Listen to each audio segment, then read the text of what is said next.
On this episode of Diecast Emporium, presented by Diecast Diecast, we're going to be taking a look at an awesome 1:87 or HO scale model.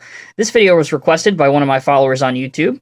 I believe it was the gentleman from Ireland, so as I am of Irish heritage myself, I definitely could not disappoint. So without further ado, this is the International Harvester 175 crawler loader with 4-in-1 bucket and ripper. It's made by First Gear, and it's part of their Construction Pioneer series that came out the middle of this past decade. Box is very nice, presentation style, looks great. Once you get the model out, which by the way there aren't any twist ties, so that's a huge plus.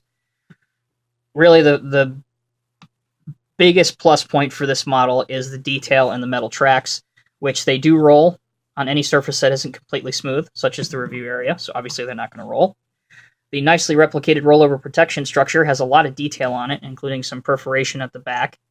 The ripper does have a good degree of motion, and it will go below the machine.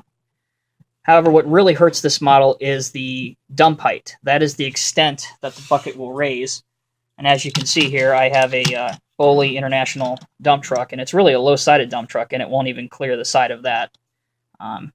So that's a bit of a disappointment.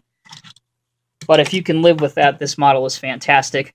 Again, the detail and everything is just so small. If you look inside where the operator would be, there's a bunch of individually painted levers and joysticks and a whole bunch of other components on it. Most of them are metal. There's even a little metal grab rail, which you can see at the front. So really, if you can find this model, I have to highly recommend it. I would definitely say picking it up. Again, if you are into the smaller 187 scale stuff, or even if you're a fan of the older International Harvester, the Crawler 175 is definitely a highly recommended model from me. As always, guys, take it easy, be safe, and we'll see you in the next video.